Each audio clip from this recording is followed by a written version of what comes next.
Alright guys, welcome back to another video. I hope you watched the one previous to this one where I explained that I will be doing some game reviews for video games I previously played for the channel. I had mentioned that Little Hope would be my first. So that is the video I'm going to be doing today. This is just a pre-recording of gameplay that I did for when I played it for the channel. I didn't want to just have a picture up for you guys to stare at for 20 minutes or so while I talk about the game. So I thought it'd be more interesting if I talk while the game's playing, then you can see some of the things maybe that I'm going to talk about. I talked in the previous video about how I'm going to rate my videos. So if you guys did not watch that, you don't necessarily have to, but in order to understand how I'm grading the games, it might be better if you do. So if you haven't, it would be best to go back and watch it. Then you can understand the categories, the way I'm rating, the score, yada yada.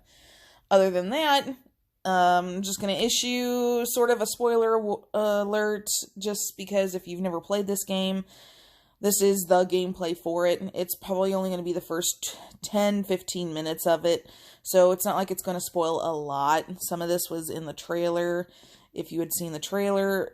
So other than that, I'm just going to go ahead and get started. So my first category, interest value.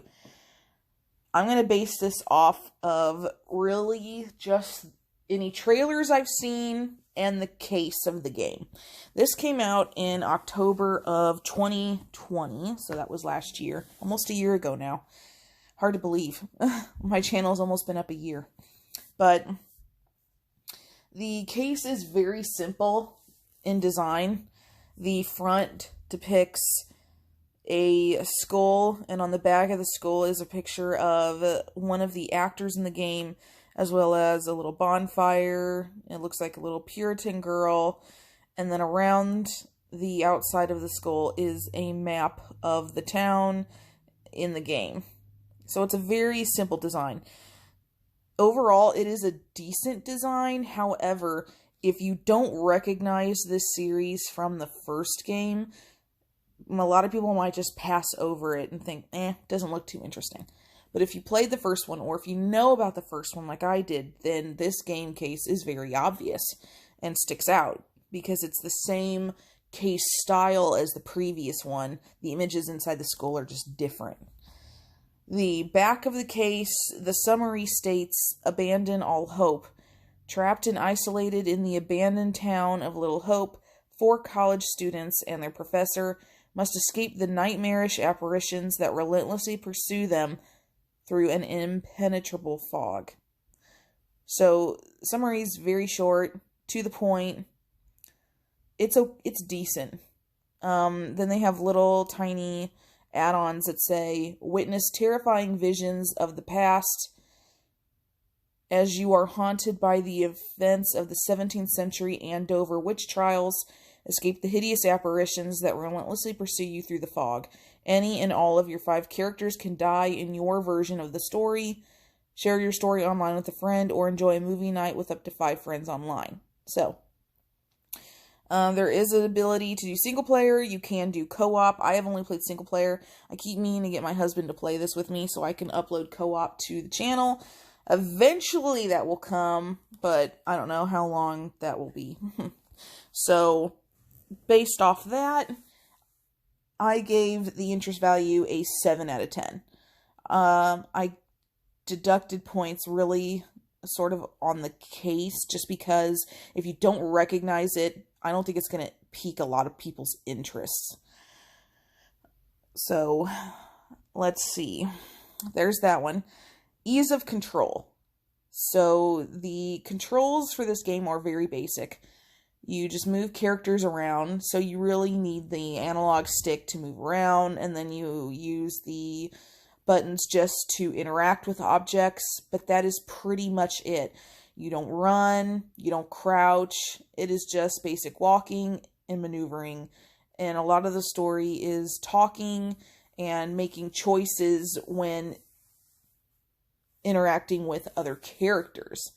So it's not a very action-y game, I guess you could say. It's more of an interaction game, a thought-provoking game. But the controls are very easy to learn. The hardest part is when you have to do quick time events, but those, if you pay attention, they're not that hard to do, and most of them give you plenty of time to complete it. However, you can change the quick time event controls in the main menu, so I just gave it a basic 10 out of 10 score because you can change the quick time event buttons to suit your needs. Graphics, it's hard to tell from my video just because my graphic quality was not the best when I first started. It's gotten better, but I was no expert at the time. So the graphics may be a little grainy, a little dark, a little blurry while you're watching the videos, but don't let that take away from the fact that if you do play the game, the graphics are so much better than this. They are absolutely fantastic, which you would expect from a game of the time, but it looks so lifelike. I'm used to playing video games that look more cartoonish or blocky or anime-ish, I guess you could say. So playing a game where that's real people, the graphics were really good. Really crisp, really detailed, bright, colorful when needed to be, dark when it needed to be. So I gave it a 10 out of 10 for graphics. Moving on to freedom. So the game has some freedom, but not a lot. You basically follow a set storyline. You can maneuver about, but your path is pretty much straight. You can't go back. Once you get to one part of the game, you are not allowed to reverse and backtrack to another part. You're stuck in that one and you can only move forward. So you're kind of led through the game, but you have a tiny bit of freedom to go and look at things. So you can miss objects and news articles and special pieces of the game if you don't actively look for them. So for that, I gave it an 8 out of 10, which isn't bad. Moving on to game story. Now, I really liked the story. I have always been a fan of the witch trials. I've always found it really interesting the way they did things back then. Of course, obviously not correct the way they did things, but interesting nonetheless. It is a standalone game, even though it is technically the second in a series. This one can be played on its own and does not have to be played right after the other one. All of them were designed to be standalone, but it's technically in a series. But the story is really well explained through the game. Everything makes perfect sense. You may have questions at the beginning, things that don't make sense, but by the end of the game, it all is cleared up and makes perfect sense. So I gave it a 10 out of 10 for game story. Especially if you like the witch trials, you will definitely enjoy this game a lot, as I did. Let's see. Extras. The game has a couple extras. Of course, like most video games, there are achievements that you can obtain through console or PC Steam if you get to certain areas. So there were those that you could play. There were also the ability to get these postcards throughout the game that kind of helped explain future events. You got like a little snippet into the future of things that might play out depending on your active choices in the game. So it was an achievement to get the postcards, but you didn't have to get them. It was just a nice way to see the things that might be coming up that you could decide how they would play out. But overall, there were very few extras to the game. That was pretty much it. There wasn't a lot to do other than the main story, so I gave it a 7 out of 10 in that category. Next was time. Basically, the way I described it is I was going to give an hour or a point per every hour of gameplay that I did. I'm not a slow player and I'm not a fast player. I'm pretty much in the middle. And it only took me about 6 hours to complete this game. And some parts I spent a little bit longer time than others. So that's probably the average, is about 6 hours. So it's an okay length game, but if you rush through this game and you don't pay attention to anything and you don't really care about the extras, you could finish it pretty quickly. So I gave it a 6 out of 10 for time. Now, replayability. This is kind of up in the air. It depends on the person. Like I said, you can play single player and you can play co-op. So technically you could play it twice. But it also has definite replayability based upon the fact that every decision you make changes the outcome of the game. Your goal basically is to see how many people at the end of the game are still alive. If you've ever played Until Dawn, which was a PlayStation exclusive, it is sort of like that, which is really great. Except Until Dawn was a really long game, and this one's a really short game. So basically, every action you make will determine if the character is closer or farther away from being killed by the end of the game. So, if you're someone who went through the game on the first bat, and you killed all your characters, it would be nice to be able to replay and see how many you could get to live the second time. Now, if you're another person who made the good choices throughout the game and didn't screw up prompts or quick time events, and you got everybody to live till the end of the game, then you may not want to replay it unless you want to get people killed off, I guess. Or if you want to play co-op. And that's in my case.